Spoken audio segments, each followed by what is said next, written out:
আসসালামু আলাইকুম।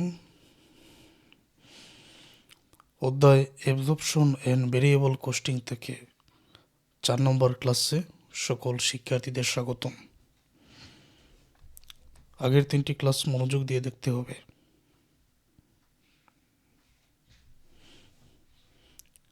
প্রশ্নে বলা হয়েছে আহমেদ লিমিটেড অথবা সবুজ limited use absorption costing system. The president has recently heard about variable costing. However, he supplies you the following data. Ahmed limited অথবা সবুজ লিমিটেড বর্তমানে অ্যাবজর্পশন কোস্টিং সিস্টেম ব্যবহার করছে। প্রেসিডেন্ট বর্তমানে ভেরিয়েবল কোস্টিং সম্পর্কে জেনেছেন, এই জন্য নিচের তথ্যগুলো দিয়েছেন। এখানে আছে normal capacity 1000 unit, beginning inventory 200 unit, production 900 unit. Sales 1000 unit 10 টাকা করে, ম্যাটেরিয়াল কোস্ট 2 টাকা পার ইউনিট প্রতি ইউনিটে, লেবার 2 টাকা প্রতি ইউনিটে, ভেরিয়েবল ওভারহেড 1 টাকা প্রতি ইউনিটে, ফিক্সড ম্যানুফ্যাকচারিং এক্সপেন্স 2700 টাকা, ফিক্সড সেলিং এক্সপেন্স 1300 টাকা, unfavourable variable cost variance from standard 200 টাকা। Income statement under absorption costing method, variable costing method. Okay, এখন আমি নিয়মটা তোমাদের একবার দেখাই, তারপরেই ম্যাথের সমাধানটা ব্যাখ্যা করে বোঝাচ্ছি। আর ক্লাসটা একেবারে ফুল স্ক্রিন করে দেখো। এক এক করে আমরা দেখব বর্তমান অঙ্কের মধ্যে সেলস ইউনিট আছে কিনা, opening inventory, production, ending inventory সবগুলো যদি দেওয়া থাকে, সবগুলো দেওয়া থাকলে তো আমাদের এটার ক্যালকুলেশন করার প্রয়োজন নাই। আর যেটা দেওয়া থাকবে না এটা বাহির করতে হবে। তো এটার কাজটা আগে করি। এই জায়গায় আমরা দেখতে পাচ্ছি sales 1000 unit at the rate 10 টাকা পার ইউনিট। তারপর normal capacity 1000 unit, beginning inventory 200 unit, production 900 unit. তো বিগিনিং ইনভেন্টরি আছে, প্রোডাকশন আছে, সেলস আছে, তাহলে এন্ডিং ইনভেন্টরি দেওয়া নেই। তো এন্ডিং ইনভেন্টরি আমরা বাইর করব। যদি অঙ্কের মধ্যে প্রোডাকশন অথবা নর্মাল প্রোডাকশন বা নর্মাল ক্যাপাসিটি দেওয়া থাকে, তো নর্মাল ক্যাপাসিটি কখন এটা কাজে লাগে? যখন ফিক্সড ম্যানুফ্যাকচারিং এক্সপেন্স এখানে আছে, ফিক্সড ফ্যাক্টরি ওভারহেড নামেও এটা থাকতে পারে। ফিক্সড ম্যানুফ্যাকচারিং এক্সপেন্স 2700 টাকা, এটা হলো টোটাল টাকা। তো এটাকে ভাগ করে প্রতি ইউনিটের যে ব্যয়টা বাইর করতে হয়, আমরা প্রোডাকশন দ্বারা ভাগ করব নাকি নর্মাল ক্যাপাসিটি দ্বারা ভাগ করব?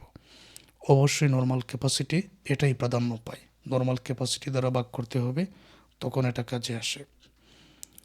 তাহলে অঙ্কের মধ্যে বিগিনিং ইনভেন্টরি আছে 200 ইউনিট, প্রোডাকশন আছে 900 ইউনিট, সেলস আছে 1000 ইউনিট, এন্ডিং ইনভেন্টরি দেওয়া নেই। আমরা বাইর করব প্রোডাকশন আর বিগিনিং ইনভেন্টরি দুইটা যোগ করা হয়। আগের ক্লাসে আমরা দেখেছি এটা থেকে সেলসটা বিক করা হয়, তখন এটা পাওয়া যায়। তো বইয়ের মধ্যে বর্তমান অঙ্কে এন্ডিং ইনভেন্টরি এই যে এখানে বাইর করা হয়েছে, প্রোডাকশন আর বিগিনিং ইনভেন্টরি যোগ, তারপর কি পরিমাণ বিক্রয় সেটা বিক।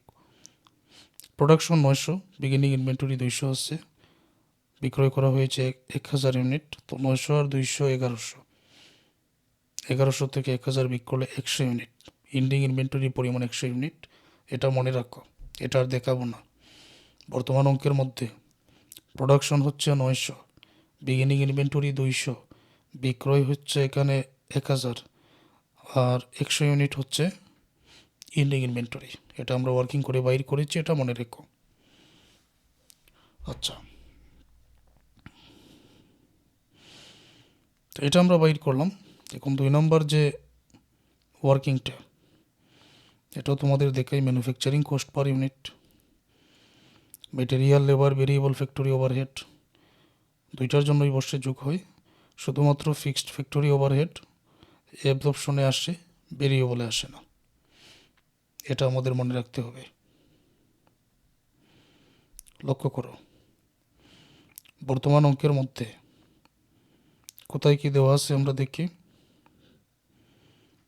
মেটেরিয়াল কোস্ট 2 টাকা করে প্রতি ইউনিটে দেওয়া আছে, লেবার 2 টাকা করে প্রতি ইউনিটে, ভেরিয়েবল ওভারহেড 1 টাকা করে প্রতি ইউনিটে। এই তিনটা আগে বসিয়ে দিই।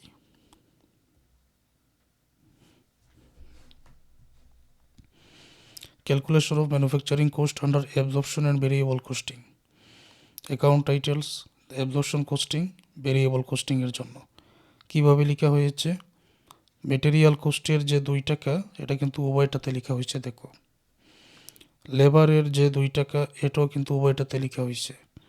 ভেরিয়েবল ওভারহেডের যে 1 টাকা এটাও উভয়টাতে লেখা হয়েছে। এখন অ্যাবজর্পশন কোস্টিংয়ে আরেকটা লিখতে হয়, এটার নাম হচ্ছে ফিক্সড ওভারহেড। এটা তাহলে কিভাবে লিখব, এই যে অঙ্কের মধ্যে ফিক্সড ম্যানুফ্যাকচারিং এক্সপেন্স বা ফিক্সড ফ্যাক্টরি ওভারহেড নামেও থাকতে পারে। 2700 টাকা দেখো এখানে আছে, তো 2700 টাকা এটা টোটাল টাকা। এখন এটাকে আমরা প্রোডাকশন দ্বারা ভাগ করব নাকি নর্মাল ক্যাপাসিটি দ্বারা ভাগ করব? নিশ্চয়ই এটার উত্তর সবার জানা হচ্ছে। এটাকে আমরা নর্মাল ক্যাপাসিটি দ্বারা ভাগ করব সব সময়। যদি নর্মাল ক্যাপাসিটি দেওয়া না থাকে তখন আমরা এটাকে প্রোডাকশন দ্বারা ভাগ করব, নিশ্চয়ই মনে থাকবে। তো নর্মাল ক্যাপাসিটি আছে 1000 দ্বারা 2700কে আমরা এখানে ভাগ করি। এই যে 2700কে 1000 দ্বারা ভাগ 2.7, এটা আবার ভেরিয়েবল কোস্টিংয়ে আসে না। টোটাল টাকা যদি যোগ করি এই জায়গায় তাহলে আমি পেয়ে যাব 7.7 আর ভেরিয়েবলে 5। যখন অ্যাবজর্পশন কোস্টিংয়ের সমাধান করব, বিগিনিং ইনভেন্টরির প্রোডাকশন, এন্ডিং ইনভেন্টরির টাকাকে 7.7 দ্বারা গুণ করব। যখন ভেরিয়েবল কোস্টিংয়ের সমাধান করব, বিগিনিং ইনভেন্টরির প্রোডাকশন আর এন্ডিং ইনভেন্টরির টাকাকে 5 দ্বারা গুণ করব। এতক্ষণ পর্যন্ত যতটা ক্লাস শেষ হলো সকল ক্লাসের মধ্যেই তো একই নিয়ম। আচ্ছা, এই ওয়ার্কিং শেষ হলো, আরেকটা ওয়ার্কিং আমাদের বাকি রয়ে গেছে, fixed factory over applied under applied. তো বর্তমান অঙ্কের মধ্যে এটা সরাসরি অঙ্কের মধ্যেই বুঝিয়ে দেওয়া হয়েছে, চাইলে ওইভাবেও লেখা যায়। যেমন এখানে নিয়ম হচ্ছে প্রোডাকশনকে ফিক্সড কোস্ট পার ইউনিট দ্বারা গুণ করতে হবে, ফিক্সড ফ্যাক্টরি ওভারহেড টোটাল দ্বারা, টোটাল তারপর বিগ করলে প্লাসের টাকা হলে ওভার অ্যাপ্লাইড, মাইনাসের টাকা হলে আন্ডার অ্যাপ্লাইড। এটা এখানে করা হয় নাই, আমরা চাইলে এটা সমাধান করতে পারি। তো এই ওয়ার্কিংটা না হয় আমি অঙ্কের মধ্যে তোমাদের বুঝিয়ে দিচ্ছি। ওকে, তো এখন অ্যাবজর্পশন কোস্টিংয়ের জন্য সমাধানটা দেখো, একেবারে সহজ, আগের মতোই নিয়ম। এখন আর ওইভাবে ব্যাখ্যা না করলেও তোমরা বুঝবে, একবার নিয়মটা শুধু দেখিয়ে দিচ্ছে। অ্যাবজর্পশন কোস্টিংয়ের নিয়ম, সেলস রেভিনিউ আগে আনতে হবে, কস্ট অফ গুডস সোল্ড লিখে বিগিনিং ইনভেন্টরির সাথে প্রোডাকশন যোগ এন্ডিং ইনভেন্টরি বিয়োগ, আন্ডার অ্যাপ্লাইড ভেরিয়েন্স হলে এখানে যোগ, আনফেভারেবল কোনো স্ট্যান্ডার্ড কোস্ট থাকলে এখানে যোগ, ফেভারেবল কোনো স্ট্যান্ডার্ড কোস্ট থাকলে এখানে বিয়োগ, ওভার অ্যাপ্লাইড হলে এখানে বিয়োগ। তো উপরের টাকা থেকে এটা বিয়োগ করলে গ্রস মার্জিন পাওয়া যাবে। তারপর নিয়ম, একসাথে সকল operating expense, variable marketing expense, fixed marketing expense একসাথে যোগ করে উপরের টাকা থেকে যদি আমরা বিয়োগ করি তাহলে নেট ইনকাম আমরা এখানে পেয়ে যাই। তো এটা তোমাদের মনে থাকবে না? এখন আমি সরাসরি সমাধানটা তোমাদের দেখিয়ে দিচ্ছি।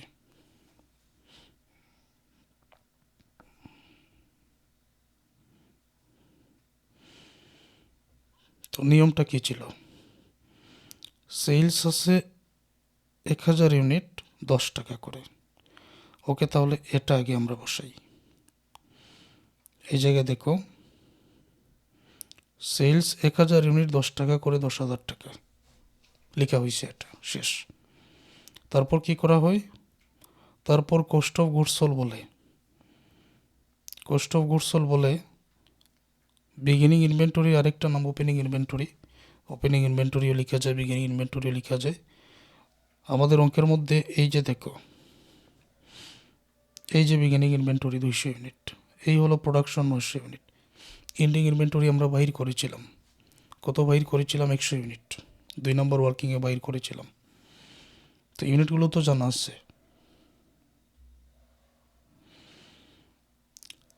এই যে অ্যাবজর্পশন কস্টিংয়ের জন্য ম্যানুফ্যাকচারিং কোস্ট পার ইউনিট 7.7 পেয়েছিলাম, তাহলে অ্যাবজর্পশন কোস্টিংয়ে 7.7 দ্বারা গুণ হবে, ভেরিয়েবল কোস্টিংয়ে 5 দ্বারা গুণ হবে, তাই তো?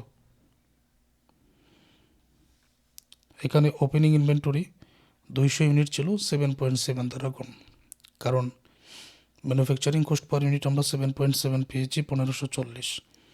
প্রোডাকশন 900কে 7.7 দ্বারা গুণ করে এত যোগ করলে 8470।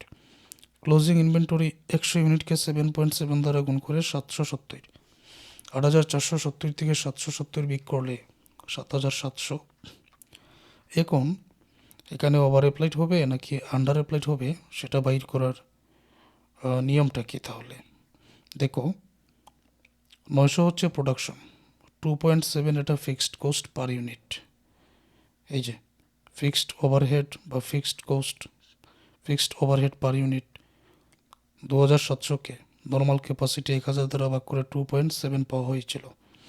এই 2.7 দ্বারা নিয়ম হলো যে প্রোডাকশনকে 2.7 দ্বারা গুণ, আর টোটালের যে টাকা fixed cost per fixed cost total যে টাকাটা 2700 টাকা কিন্তু অঙ্কের মধ্যে দেওয়া আছে। এখানে যদি আমি তোমাদের দেখাই,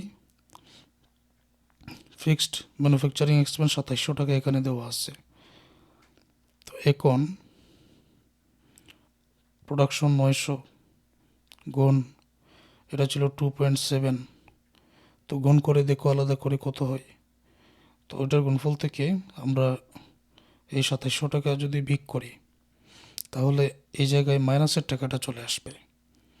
তো মাইনাসের টাকা কীরকম? এই যে এখানে 900 আর 2.7 যদি আলাদা গুণ করি, তো গুণ করে দেখো তুমি কত হয় এখানে, আর এখানে 2700। আমরা যদি এই দুইটা গুণ করি 2430 টাকা হয়। 2700 বিয়োগ করলে, এটা তো বিয়োগ করতে হবে, বিয়োগ করলে 270 টাকা আসে। তো এটা মাইনাসের টাকাটা কিন্তু বড় হয়েছে, মাইনাসের যেহেতু এটা আন্ডার অ্যাপ্লাইড, এটা যোগ করতে হবে। আন্ডার অ্যাপ্লাইড এখানে যোগ করা হয়েছে, এটা লিখাও হয়েছে under applied fixed factory overhead, কারণ 900কে 2.7 দ্বারা গুণ 2430, 2700 বিয়োগ করলে এই যে 270, এটা হচ্ছে under applied fixed factory overhead, কারণ এটা মাইনাসের টাকা বের হয়েছে। অঙ্কের মধ্যে আরও একটা আছে unfavourable variance, unfavourable variable cost variance from standard cost. তো এটা কি করতে হয়? এটা আনফেভারেবল যোগ করতে হয়, একটু আগে আমি দেখিয়ে দিছি। ফেভারেবল হলে বিয়োগ করতে হয় 200। এই তিনটা যোগ করে বর্তমানে 8170 টাকা পাওয়া যাবে। তারপর উপরের টাকা থেকে 10,000 থেকে 8170 বিয়োগ করলে 1830, এটা হলো গ্রস প্রফিট। পরে নিয়মটা কি? পরে নিয়ম হচ্ছে যে একসাথে যাবতীয় ভেরিয়েবল ফিক্সড এক্সপেন্স আমাদের বিয়োগ করতে হবে।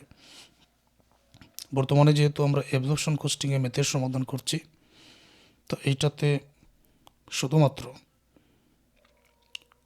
এই যে ফিক্সড ম্যানুফ্যাকচারিং এক্সপেন্স 2700, এটা তো আসবে না, এটা বেরিয়ে বলে যাবে।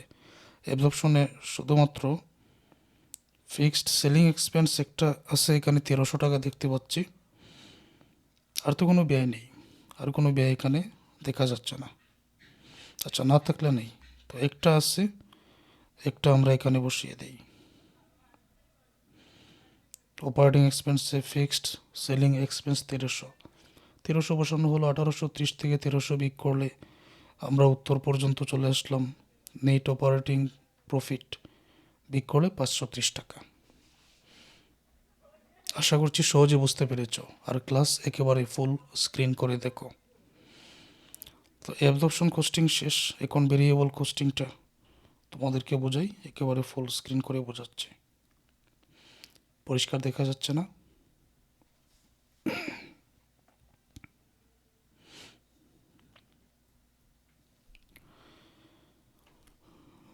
এখন আমরা ভেরিয়েবল কস্টিং মেথডে ম্যাথের সমাধান করব। শুরুতে সেলসটা যেরকম আছে 1000 ইউনিট 10 টাকা করে, এটা নিয়ে আসবো। তার আগে একবার নিয়মটা দেখালে তোমাদের ভালো হবে। ভেরিয়েবলের নিয়ম একবার দেখে নাও। আগেই সেলস, তারপর variable cost of goods sold বলে বিগিনিং ইনভেন্টরি প্রোডাকশন যোগ এন্ডিং ইনভেন্টরি বিয়োগ আনফেভারেবল একটা স্ট্যান্ডার্ড কস্টের যেটা এটা আছে, এটা এই জায়গায় যোগ হয়ে যাবে। এটা আমরা এখানে নিয়ে আসবো। উপরের টাকাগুলো সমন্বয় করে গ্রস কন্ট্রিবিউশন মার্জিন এখানে পেয়ে যাব। তারপর নিয়ম হচ্ছে ভেরিয়েবল সকল এক্সপেন্স যদি থাকে আগেই বিগ করবো, না থাকলে নাই। তো যদি না থাকে সরাসরি কন্ট্রিবিউশন মার্জিনে আমি চলে যাব, এটা না থাকলে তো নাই। তারপর ফিক্সড এক্সপেন্স বিগ করে নিট অপারেটিং ইনকাম আমি এখানে পেয়ে যাব। এটাই তো নিয়ম। সেলস আছে এখানে, তারপর beginning inventory 200 unit, production 900 unit, ending inventory পেয়েছিলাম 100 ইউনিট। এতটুকু তো মনে আছে সবার। ওকে, সেলস 1000 ইউনিট 10 টাকা করে 10,000, এটা লেখা হলো। Variable cost of goods sold, variable cost of goods sold লিখে ওপেনিং ইনভেন্টরি 200 ইউনিট ছিল, কিন্তু 5 দ্বারা গুণ হবে। কেন 5 দ্বারা গুণ হবে? কারণ এই যে এখানে ভেরিয়েবল আমি 5 পেয়েছি, এই জন্য 5 দ্বারা গুণ হবে। ভেরিয়েবল এখানে 5 পেয়েছি। 200 গুণ 5 1000 ইউনিট। প্রোডাকশন 900 ইউনিট ছিল, 5 দ্বারা গুণ 4500, যোগ করলে 5500। Variable cost of goods available for sale, এটা লেখার প্রয়োজন নাই। তারপর ক্লোজিং ইনভেন্টরি 100কে 5 দ্বারা গুণ 500 বিক করলে 5000। অঙ্কের মধ্যে আনফেভারেবল, এই যে unfavourable variable cost variance from standard টাকা 200 একটা আছে। এটা কি করতে হয়? আনফেভারেবল হলে যোগ করতে হয়। নিয়মের মধ্যে এটা লিখে আছে, আমরা যোগ করব 200। 5000 আর 200, 5000 200। উপরের টাকা থেকে যদি এটা বিক করে নেই তখন উত্তরে আসবে 4800। 4800 এটা কি? এটা হচ্ছে গ্রস কন্ট্রিবিউশন মার্জিন। পরে নিয়ম হচ্ছে যে যাবতীয় ভেরিয়েবল এক্সপেন্সগুলো বিক করতে হবে, কিন্তু আমাদের এই অঙ্কের মধ্যে ভেরিয়েবল কোনো এক্সপেন্স নেই, তাই এখানে নীল লেখা হলো। নীল মানে শূন্য, নেই। তাহলে পরবর্তীতে কি থাকবে? কন্ট্রিবিউশন মার্জিন থাকবে। কন্ট্রিবিউশন মার্জিন এই 4800 আমরা এখানে পেয়েছি, এটাই কন্ট্রিবিউশন মার্জিন। এখন ভেরিয়েবলের নিয়ম অনুযায়ী যে যত ফিক্সড এক্সপেন্স আছে সেটা বিক করতে হবে। তো ফিক্সডের মধ্যে ফিক্সড সেলিং এক্সপেন্স 1300 টাকার একটা আছে, আবার ফিক্সড ম্যানুফ্যাকচারিং এক্সপেন্স 2700, যেটা ফিক্সড ফ্যাক্টরি ওভারহেডও এটাকে বলা যায়, ফিক্সড ম্যানুফ্যাকচারিং এক্সপেন্সও বলা যায়, সমান কথা। এই দুইটা আবার এটা আবার ভেরিয়েবলে আসে, অ্যাবজর্পশনে আসে না। তো এই দুইটা এখন আমি নিয়ে আসবো, তাই তো আগের ক্লাসেও বলেছি। Less fixed cost, manufacturing cost 2700, selling expense 1300, দুইটা যোগ করলে 4000। 4800 থেকে 4000 বিক করলে নেট অপারেটিং ইনকাম এই জায়গায় আমরা পেয়ে গেলাম 800 টাকার। নেট অপারেটিং ইনকাম 800 টাকা। ওকে, তো বর্তমান অঙ্কের মধ্যে রিকনসিলিয়েশন স্টেটমেন্ট বাহির করার জন্য বলা হয় নাই। যদি বাহির করার জন্য বলা হতো, নিয়ম কিন্তু আগের মতোই, একই নিয়মের ধারাবাহিক আরও যতটা ক্লাস আছে পেড কোর্সে, সেই ক্লাসগুলো তোমরা দেখো। ধৈর্য ধরে দেখলে যে কেউ পারবে। এখন এগুলো আমি হাতে কলমে লিখে বোঝাতে পারতাম, সেই ক্ষেত্রে অনেক সময়ের ব্যাপার। আর যে ম্যাথ তোমাদের পরীক্ষায় আসুক না কেন, ইনশাল্লাহ ওই ম্যাথের সমাধান তোমরা আরও সহজে পারবে।